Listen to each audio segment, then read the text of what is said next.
Hello everyone, and welcome back to our Let's Play of Disco Elysium. My name is Chris, and I'm here with my co-host Tyler. Say hello, Tyler. Hey everybody, just so you know, we are the driest Disco Elysium LP out there. I showered today, but I used a towel, unlike some people. Not naming names though. Chris, you're dry? Are you dry? That's correct, I am the driest boy who ever was. Guys, are we the dry bones though? No comment. My bones feel pretty wet. Alright, so last time we finally got a reality lowdown from Joyce.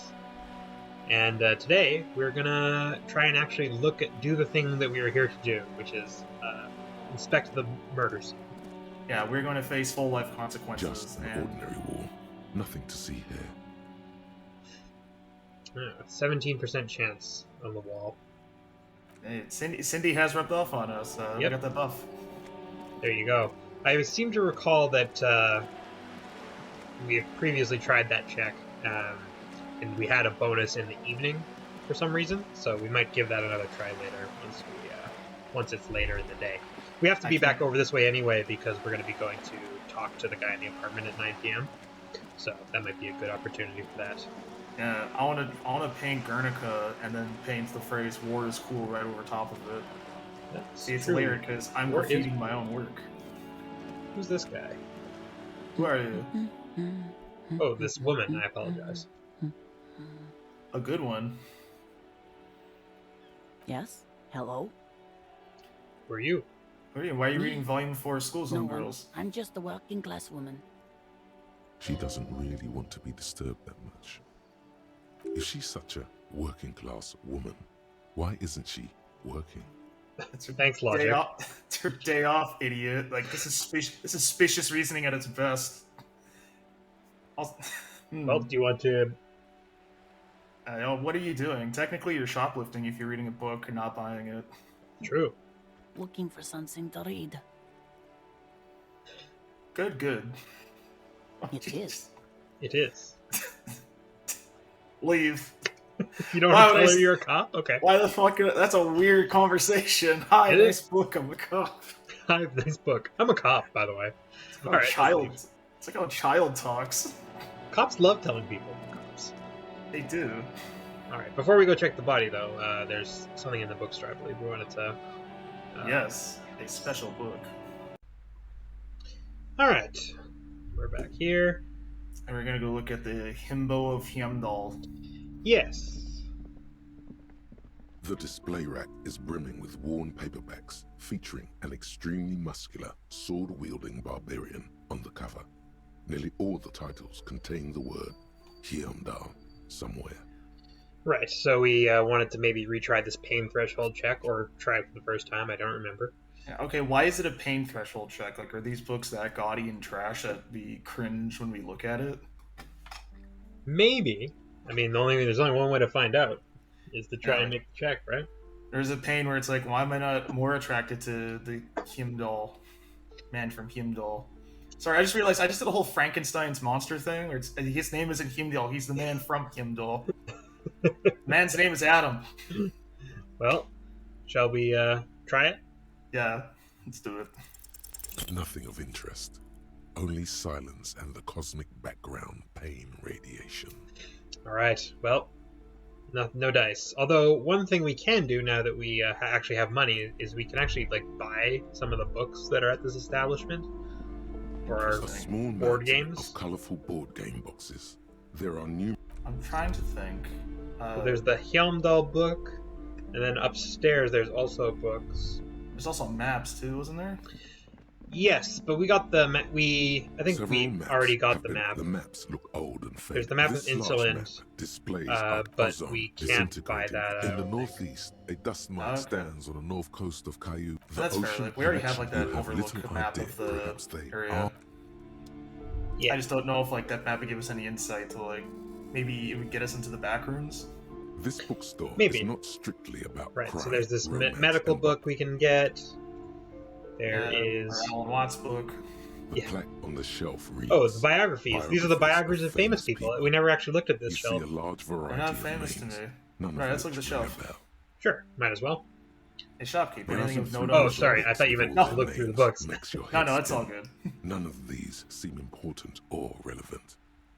It's all just vapid egoism. Suddenly, a particularly odd title catches your eye. It reads, High Speed Love, the tragic true love story of Jacob Irv and Alfie Delatraz, by one Cecilia Averbrook. And what's it about? Delatraz is a High-Speed cool Love name. chronicles the romance between two of the finest tip-top tourney racers in history. One of them is the madcap driver, Jacob Irv. His blonde mane graces the cover. Next to Irv's life story, you see a slim biography of an Occidental rock star called the Anti-Star. He's famous for shooting morphine into one of his eyeballs and cocaine into the other. Very rock and roll. I was doing crack and cocaine. Next to that, Revacholian radio personality Guillaume Bevy stands in front of a run-down drug den. He's a permanent fixture on Channel 8, reporting on real-life crime and ruining cops' days. I really must insist you buy one of the books. Reading them is not for free. Do still browse, though, but not too long. Hey, who's the sorry, cop I did not here? mean to rush you. You are. Yeah, I was gonna say, I'm the cop Go here. ahead. I tell her I'm the policeman. All right, let's ask her if there's anything of note here. Anything saucy? I would say the greatest innocence. Yes, most certainly. It's an important educational tool, delving into the depths of history, religion, and their relation to innocentic power. What is this? Is this like when those dads marry their daughters for chastity? Not quite, although this is actually a very interesting world-building thing, so and I'm glad you asked. Yeah, what is this? What is an innocence? They are actually important to the plot of the game, so it's just kind of funny that it's just buried in a bookshelf, but they are important. A very influential historical figure, but surely I don't have to tell you that. You're a law officer, and law officers have at least some education. The book is also very daring. The author aims to re-examine the universal understandings of the innocentic system, creating a fresh vantage point and a shift in the tired order of things. Okay, is this the coolest and greatest is how I ask a question, so already I feel like Harry Dubois is me in a lot of ways. Well, do you want to ask that? I would love to ask that. Alright. Perhaps for a layman, deep analysis is necessary to peel back the multi-layered meanings. Do her words seem vague and abstract to you? Yes. So you recommend it? Certainly. It's prudent for a person to have at least an elementary understanding of history and society. Imagine the chaos we'd be in otherwise. You feel like you should get this one? Definitely. It's important somehow. There's something personal inside. Alright, so they didn't actually tell you that much about the innocences, but that's okay. They'll come up. You know what? I bet if we buy this book, we can read it at night. Yes, that's true. So like I said, that's the main reason I wanted to examine these shelves, so that if you wanted to buy a book, you kind of know what's available. Well, you know, my inner monologue is telling me that I should get it, so I feel like I should. Up until now, everything else has just been, oh, this is fake. This is a book, but this one you're like, oh, we should get this one. Yeah. Alright, our Inland Empire has never steered us wrong. Let's buy it. Yeah. Thank you, David Lynch Vowell. Cultural touchstone. Right. Enjoy the read. Perfect. I like how that's a cultural touchstone, but it's like a cultural touchstone the same way that like Fruit by the Length is. I'm not saying the name for copyright reasons. Alright, and then in this bookshelf, I don't know if there's anything here. These shelves are overburdened with books from the same series. Ah. You see the name Dick Mullen over and This over. is the crime section. Hey, Kim, looky here. It's the crime section in the corner, and it looks like a child shelf compared to the very Yeah, grown-up shelf. like there's like a little like Pikachu on the top here or something. Oh my god, you're right. That's so cute. I love it. Starkeep, what's all this crime fiction? Oh, crime, robberies, murders, even sexual crimes. We're Ooh. fortunate to have Why did you good minds enunciate and it like stories that? to sort all that out. You're a police officer, apparently. You should buy all of these. They really do teach a person how to be a proper detective.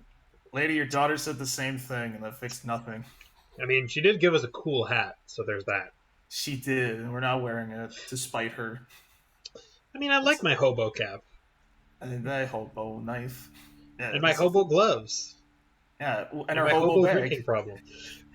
And you may ask yourself, where is my hobo hat Exactly. and my hobo wife? Yes. Yes. All right, let's look through these books as well. See what there is. Crime fiction is a disgrace. An asinine misrepresentation of the physical attributes of the arduous everyday work of actual police officers. These books greatly overstate the excitement of police work, glossing over how long it takes to actually follow up on leads and eliminate dead ends. What's more, they completely ignore the psychological hardships of year after year coming into contact with people during the worst days of their lives. Not a single mention of all the stress this work creates upon the officer's family. Detective fiction just doesn't tell the truth at all. Now, would you like a list of all the books found on the shelf? Every fifth sentence is, I was sweating bullets. Thanks, man. Thanks. I love this, like, I love how, like, all of a sudden, like, your just subconscious just, like, tears a new one into this crime fiction. Like, all right, Yeah. man. I can see that you've got some... I could write a crime fiction book, I just don't want to. Do we want the books? Let's see what's on the shelf. All right. I am excited to hear the Dick Mullen titles, I must say. Oh, yeah. You see Dick Mullen on the job. Get Me Mullen. The Stalwart Adventures of Richard P. Mullen. Dick Mullen and the Murder in the Orchard. The Sordid Affair of Dick Mullen. Sorry, I don't want to gloss over the fact that we were so close to getting a book called The Stalwart Adventures of Dick P. Mullen. His name is Dick P. Mullen. What? All right, let's carry on. I want to note that. No, that's a good note. See, you were focused on that. I was looking at Get Me Mullen, like Get Me Dick. Get Me Dick. Nice job, Dick. A killing is declared. Boy. Dick Mullen in the murder house. The final case of Dick Mullen. An obvious lie. Dick Mullen in the clock tower. The ordeals of Dick Mullen. Dauntless Dick. Dick Mullen's funeral pyre. The murder of Dick Mullen. And Yes. swear to God, I thought it said a killing is declared. Dick Mullen dies? What the fuck? Why would you spoil the Turns title? out he faked it to solve a case. Ah. I need to know if there's any more. Yes, there's also The Dame Who Did It. Farewell, My Mullen. Faking death seems to be a common trope in the Mullen series. The morbid tales of Dick Mullen. A dark tide turns. Tragedy calls for Dick Mullen. Another one with fake death. And, of course, Dick Mullen, the murderer. In order to catch a murderer, Dick Mullen must become the murderer. After all this, you still haven't found the answer to the one question that matters. Who is Dick Mullen? Who is Dick Mullen? Well, Tyler, who is Give Dick me Mullen? Dick. Give me Dick. Your attempt to grasp at the answer fails. It seems very close by, pulsating just out of reach. All right. Well, we'll have to try again another day. Let's put 3 skill points into reaction speed. I mean, we could put a skill point into reaction speed if you want to try again right now. No, that's fine. But for now, maybe we should get out of here. Yeah, and there's the Patrick Nagel painting in the back over there of the haunted door. Try and get the body down. All right, let's go do that. Let's get it down. All right. Body has been hung, and the body is hung. Officer, don't look there. We'll have to see if we can do an autopsy. Man, Cuno does not give a fuck. Nope. There he still is, looking right through you with his white eyes. The body below is entirely dedicated to that corpse smell. Emitting it is all it does now. We've waited long enough. We get another +1 to the check. Nice. Now, I feel stupid because the high percentage means we can do it, right? Not vice versa? I thought it Correct, was. yeah. This is our % chance of success. Gotcha. I don't know why I thought it was going to be like much lower than that. Yeah, so basically the check is a 14, and we get +8, and our base is 2. So basically, if we roll a 2 or a 3, we fail. But if we roll a 4 or more, we succeed. Nice. Let's do it. And we got skill points to back this up. I really think we should get this body down now. I agree. All right, let's do it. As you breathe in, the Yes! odor comes over you. It's a spell of the mind telling you to run, and your stomach to wring itself empty. With your hands at your sides and your eyes squinting, you stand in it. Did they always do that? They do after 7 days, yes. We are deep in decomposition here. Also, this has been exposed to the sun. I imagine, like, his skin is somewhat leathery. Only one way to find out. This guy has not had Gatorade. Let's get closer. The man before you is naked, but for a pair of underpants and enameled boots. His skin is greenish, marbled with decaying veins, and blotched by lividity. A fading web of tattoos covers his chest and shoulders. The cargo belt used to fasten him to the branch above appears industrial in strength. Let's look him in the eye as a sign of respect. All right. His eyes are milky white and blind to the world, protruding comically from their sockets. There is no one home, just subaquatic terrors there. Oh my Dark god, brown that hair grows on his head. His face is ready to explode from the organic processes inside. The death's head grin has passed. What remains is an unrecognizable mess. And that description, just subaquatic terrors, just hits me in a certain way. Oh. Yep. Oh. Alright, tell me, who are you, dead man? We've talked to him in our dream, which gives us +1. Oh my god. Okay. I mean, that's a hell of a way to do it. He's gone. Where have you gone? Into the wild pale yonder. Where is it? In the past. Way out in the west. You know what? I like this, just out of nowhere. He's trying to write it down. He's nervous. It's like, I feel like He looks Sorry. calm and ready, though. Yeah, his knees are weak, arms are heavy. His corpse is on a sweater already. Revachol, something. Fuck it. You know what? This is interesting. I can see your guy, but who are you? Like, it is. I feel like in the back of my mind, it's entirely possible this isn't even the same person. Maybe. I bet you this is a false flag murder, and this is a different body, and the real person is doing some other crime out there. I don't know. Maybe I'm overthinking it. I mean, hey, you got to keep these options open, right? Yeah. So who are you? I'm a joke. Look at me. Pagliacci. But doctor, I am Pagliacci, hanging from a tree outside your office. Oh my god. Oh man, they need a sequel where you're a doctor. There's damn, both of these feel like very sad questions to ask, but If it makes you feel any better, it's probably not real. that's fair. You are now, but who are you when you were alive? A killer. A motherfucker. And a killer. All right, Ooh. another question. Go ahead, Copporooni.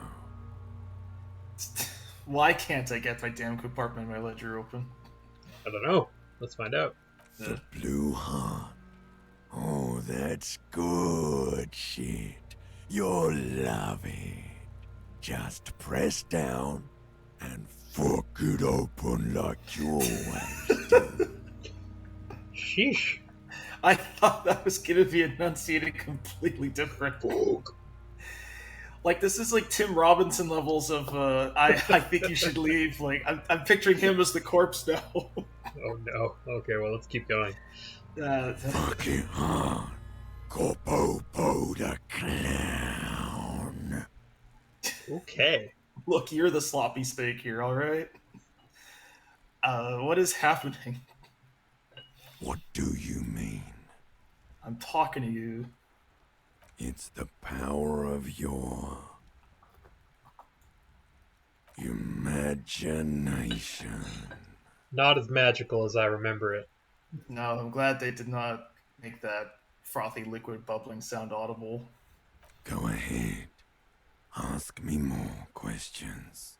You fucking love questions. Are you the killer? Why do I love questions? Sorry, go. Unfortunately, you cannot ask him that. Damn it. Why do I love questions so much? Because you're a Copporooni. Look at all of them go. Do you want more questions? Yeah, give me questions. Give me a comical one. Ah, damn it. Loony. Damn it. Oh, that's good. This is still a comical amount, though. It's a lot. Why is my name Roonie? Fuck no. You're no Roonie. Is that who I am? I'm Harry. No, you're not a Harry either. You're a motherfucker. That's who you are. Roonie the motherfucker. All right. But we're not Roonie. Like, it's like our horrible subconscious isn't internally consistent, and we're having it like just woke up at 8 a.m. kind of thoughts. I suppose that's to be expected when one has amnesia. Why do I feel like I've forgotten something terrible? Because you have. Damn. Yeah. I Saw that one coming.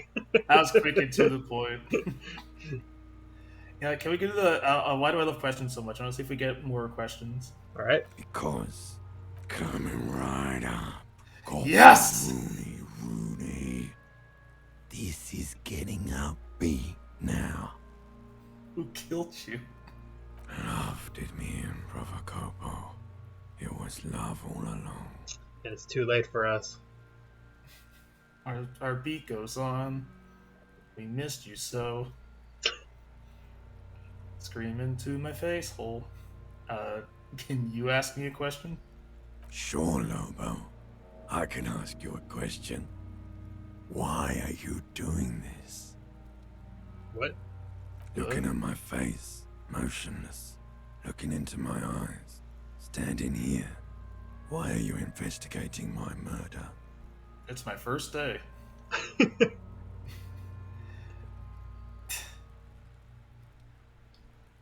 I feel like I want to be pragmatic and just say I'm a cop and solving it, but clearly there's something much more greater going on here. Well, even if you're a cop, that doesn't mean you have to be solving murders. You could be doing anything. You could be writing parking tickets. You know, I was gonna say that in the bookshop. Like, those books are inaccurate, and probably the most accurate cop media you're probably ever gonna see is the Barney Miller Show, because it's just 95% doing paperwork in an office, and I think the rest is like him going home to his family and him putting his gun away. Yep. Barney Miller, good cop show.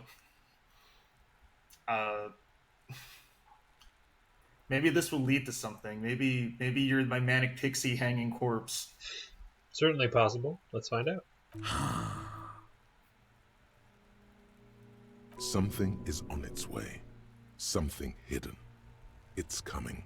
A miracle from the northwest, and it's almost here. You can feel it in the air, on your hands. The cold spring air smoothing them over. Our shivers chimes in with an interesting observation. My timbers are being shivered. Is it a woman? There is something miraculous on the horizon, apparently. Is it communism? Only one way to find out. Yeah, I don't want to call him a name, so I feel like that's enough. Enough. Come back later, Corpo. Amuse yourself with my frank manners and my memento mori features. If possible, also see me in your dreams. Well, that wasn't what this says, but that's okay. Yeah, that's weird. That's a choice. Before we do anything else, our actual art degree thought is has an imminent breakthrough. So I'm going to take a break from this conversation and get that squared away before we continue. But it was pointed out to me that we haven't actually been reading the problem half because it doesn't get voice acted when you start to internalize a thought. Makes sense. But hearing the solution is a little bit more meaningful once you've heard the problem. So I will do my best to read them out, although my voice acting talents are not as good as the actual professional voice actors in the game. But I will do my best. See if you can do it as close as you can to the corpse. Like, it's another Copo type. I'm not gonna do that. That's funny for 5 seconds. All right, let me go. Let me give it a go. All right. Yeah, it's another Copo type, the worst one, the most savage and brutal, the art cop. Nothing is good enough for him. Everything is shit. You have to employ an armada of adjectives to depict and demean the mediocrity of the works and visual institutions around you. Really flex that critical muscle until the vocabulary for punishing mediocrity becomes second nature. Here we go. 1, nothing wrong with me. 2, nothing wrong with me. 3, your art's terrible. 4, your art's terrible. 5. Actual art degree. Trite, contrived, mediocre, milquetoast, amateurish, infantile, cliche and gonorrhea-ridden peon to conformism. I fucked me. Affront to humanity. War crime. Should literally be tried for war crimes. Resolutely shit. Lacking in imagination. Uninformed reimagining of. Lip-wristed, premature, ill-informed attempt at. Talentless fuckfest. Recidivistic shit peddler. Pedantic, listless, savagely boring. Just one repulsive laugh after another. All right. Well, after that deluge of profanity, we receive -1 hand-eye coordination. Because our hands are shaking with anger from how shit it all is. Yeah. But our conceptualization passives heal morale and give +10 XP. So there you go. We have a greater appreciation of Freddy Got Fingered, the seminal Criterion classic, regardless of what Roger Ebert may have to say about it. Well, I truly am the backwards man. You know, I'm actually drawing a picture right now because backwards sounds like backrooms, so I'm drawing the backrooms man. Interesting. Well, let me know how you get on with that. Oh, it's so far so good.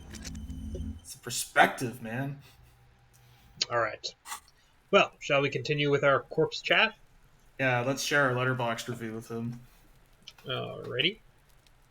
The man before you is naked, but for a pair of underpants and white boots. His skin is marble with tattoos. Decaying veins. Okay. An intricate web of blue lines stretches across the torso, from the right shoulder to the solar plexus. Each time they intersect, a small white star is formed in their crossing. Hundreds of fading asterisks riddle his skin. Their concentration is highest around his heart. His corpse is marked by stars. What will mine be marked by? Alcohol and heartbreak. Is this a national pattern? I feel like a white star distinctively describes communism before. I believe. Yeah, the star is, but I guess we'll find out. Of no nation that I know of. If anything, it reminds me of religious illumination, last or penultimate century. Men who live harsh lives often turn to innocentic worship. But which one? I see no trace of a humanoid figure. We're missing something. He is the humanoid figure. Whoa. He pulls down his zipper. What? Oh my god. Like the one pictured in his portrait, I assume. That is fair. I just I thought something else was being unzipped. B, that sound was I came out of nowhere for me. It was kind of loud. It's true. All right. He wears a wide leather belt around his waist and a gun holster under his arm. He takes a thin piece of milled aluminium from his coat pocket and pulls it open. Sounds like a sword being unsheathed. A small lens appears. Some sort of camera. His sounds are new. Yep. Sound effects, baby. Man, did you turn on something in the options? Nope. They've always we just haven't encountered anything that used these sound effects yet. I think we should have heard like a wheel squeaking when you talked to the cryptozoologist's wife. Like she's doing Maybe. a pop a wheelie. What's that? A Trigger Sunshine Mini. Triggered is the world's leading manufacturer of intercommunication devices, primarily projectors. The camera before you looks familiar somehow. Shit, Cuno! What the fuck is that? An instant color camera. Oh. Okay. I have only 2 ampoules, so nobody move. I don't want to waste one. A sound, a shrill flash, followed by the breaking of a small ampoule of glass. You see streams of color pour onto the thick, glossy piece of paper, rolling out. In case we need it. Cool There you go. machine. I feel like I know we need this photo for, but cool machine. Yes, it is pretty cool, isn't it? There is only one ampoule left. Use it wisely. All right. You have been warned. But we have to ask what the photo is for anyway. What is this? For boudoir photos? I mean, I agree. I think it's fairly obvious what it's for, but, you know. Yeah. It contains insight to the victim's person. By his build, I'd say this was a man of physical violence. The story he wanted his body to tell was important to him. It is his letter. To us. Someone should decipher it. We'll need to show it around. Wait, that's... Okay, that's his personal tattoo. He's a victim of a crime. I don't think he meant for this to be like his story. No, but it might give insight into who he was and why someone might have wanted to murder him, right? That is true. We don't know much about the victim, so knowing more about him will help us understand why someone would have murdered him. Because you don't murder someone for no reason, generally. Generally, murders happen for a reason. Yeah, there's no such thing as a meditated murder, only premeditated. Because if it was meditated, that's manslaughter. What if you murder someone while meditating? Ooh, like with your mind, or like you... Yeah, like with your mind. Then it's a victimless crime. True. I don't want this photo. I feel like I trust Kim more with the photo than me, so I'm going to say nothing. Here, a souvenir. Don't lose it. Well, thank you. The glossy-eyed corpse looks by, his mouth mute and his skin as colorful as the chemical rainbow on the photo paper, teeming with opportunistic organisms. Oh, sorry, that's not that. Okay. All right, anything else you want to look at? I mean, we got 2 things from that. Let's inspect the belt.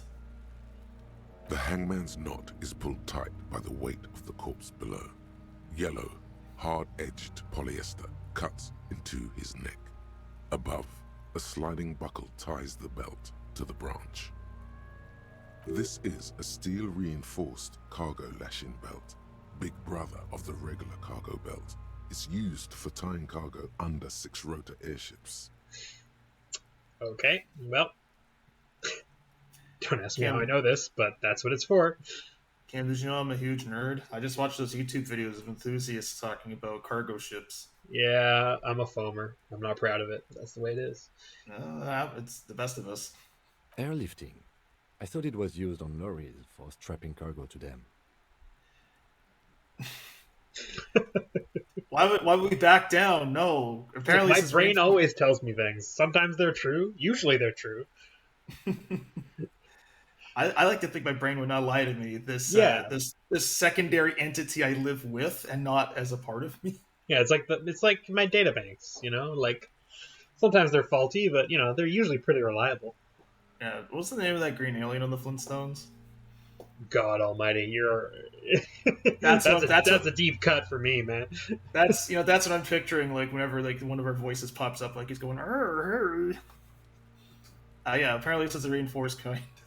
All right. Like Kim, just go with me on this one. I fall asleep listening to train schedules. Like The local harbor uses 6 rotors to shuffle containers around. I get the sense they use whatever was on hand without paying much attention to not incriminating themselves. by they, do you mean the Hardy Boys? Right now, everything seems to fit their confession. Why do they want him to stay up so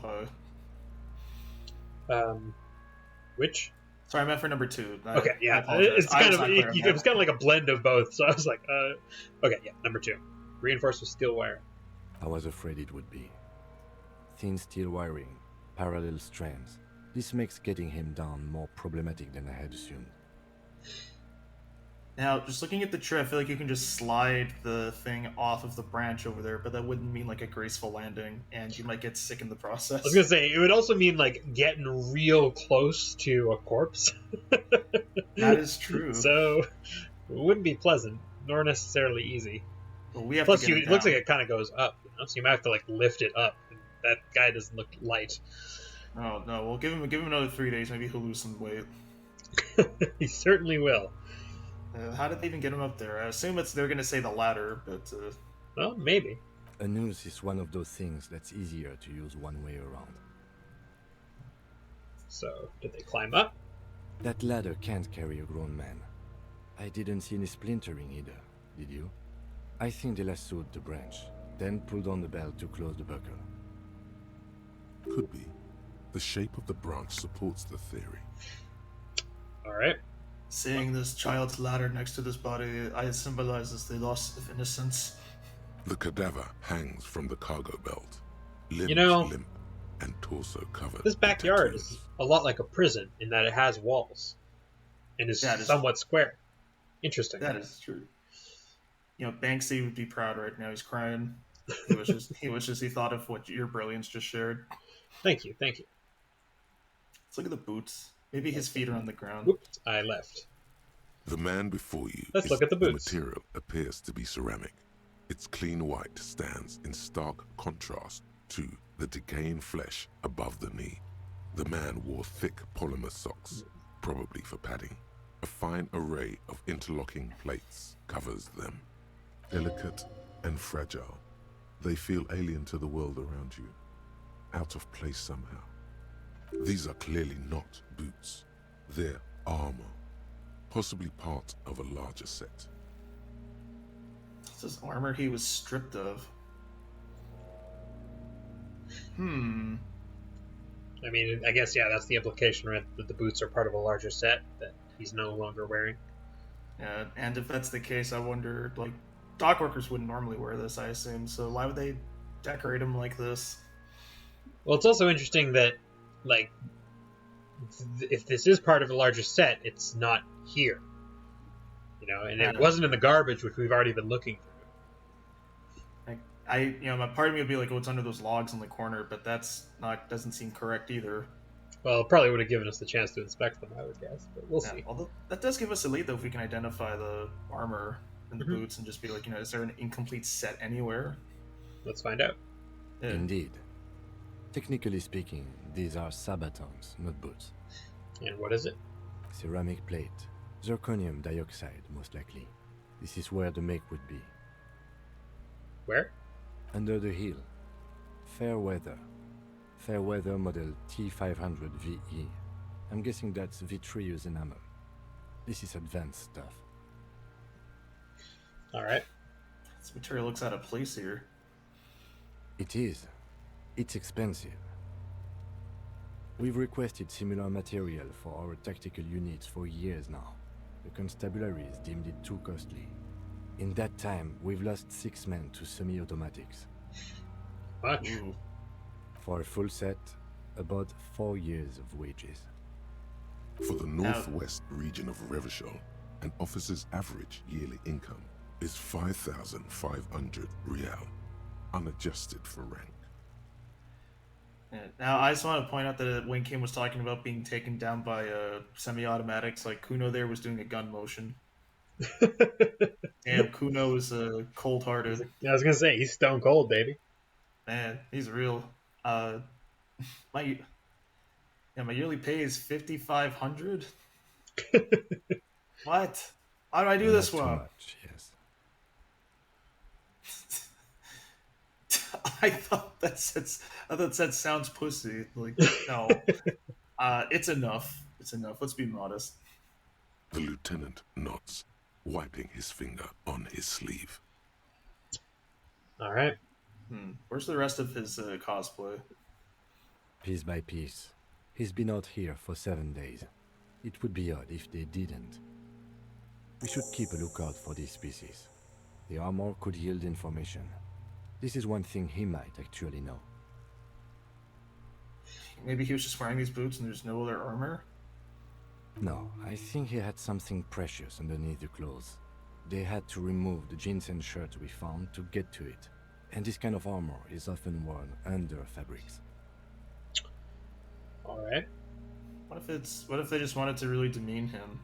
Like when we talked to them, they seemed to really hate him. Yeah. For like a lot of personal It's a theory. reasons. Yeah. They usually hang them completely naked for that. La puta madre, the Mazda, the Besmertes, and the like. This one still has his underpants. Fucking talking about underpants. Kuno chiming in. We with all some wear them, incredible Cuno. insight. Okay, relax. No, he shits where he walks like a real gamer. Kuno, you're shitting your pants. No. Yeah. How can this man afford such expensive hardware unless he stole it? That's for us to find out. Mr. Gart implied he was security personnel for the harbor company. This confirms my own assumptions. Initial report? Just something I scraped together from my station. An area report on Martinez. I'm sure you did the same. Oh, totally. Yeah. I mean, we probably flushed it down the toilet if we did it, but yeah, sure. Yeah, paperwork cramps my style. Okay, that makes sense. No. Wait, no, Your first damn it, I'm an instinct idiot. was correct. This equipment is way beyond what a security guard can afford. So no, it doesn't make sense. Okay. It's too expensive. Why does this guy have military hardware? He's just a security guard. Interesting. Can we pull the boot off? This feels dangerous. Are you sure? No, no, better not even try. The sabatons dangle off the man's decaying form, ageless and synthetic. Let's look at the corpse. Okay. The cadaver slowly twists on the cargo belt, his torso covered in tattoos, and extremities blotched pink and blue. Yeah, how do we get him down? So you're supposed to get him down. Are you sure we finished the preliminary examination of the cadaver? We might miss some of these things once he's down. Alright, let's go through the rest then ask again. Okay. The cadaver slowly twists on the cargo belt, his torso covered in tattoos, and do this one, whatever this blotched means. pink and blue. It's not leaving, so it must be something else. Yeah, and we can also talk to the corpse again if we want to double check. Let's talk to the corpse before we take him down. Okay. Of course. Oh, we can just insult him, don't you? Okay, the that's power enough. of your right. come back later, Corpo. Amuse Yeah. yourself with my frank mm. manners and my You wanna Squint to take a step back? features. Yeah, although interesting, he's actually saying the text Possible. now. Also, Yeah, I guess it was just a misallocated one from earlier.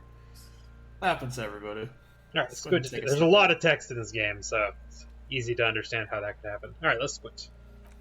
As you narrow your eyes, the monster before you blurs into a violent mess of green and pink. This is a trick. You've done it before. Pink is where the blood settled in the first hours post-mortem. You can use it to see if the corpse has been tampered with. Does his position at the time of death match the discoloration? Observe. Only the lower extremities are pink with a dash of blue.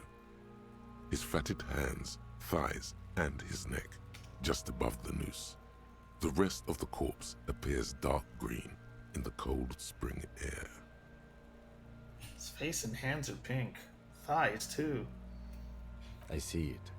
His neck too. The lividity goes right up his chin. We have good, well-pronounced discoloration here. Relax your eyes. The monster comes back into focus, an explosion of color coursing with dark marbled veins. His stomach appears pregnant with something.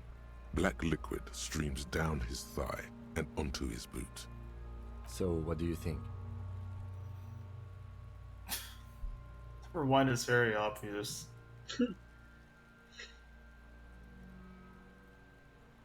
I think he was up right after his death, which I feel like is implied by the hanging, but I think we should just say it. Okay. Agreed. Especially on the neck. The belt acted like a tourniquet, keeping the blood in his head. The hypostasis supports a hanging.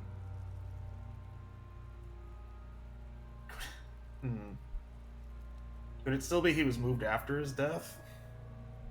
Always good to cover your bases. There's always a chance. We should check for ligament marks on his neck to see if they're in tune with the belt. We'll have to get him down first. Yeah, something's coming out of him. A pool of blood and feces has eaten into the frozen mud below the man's feet.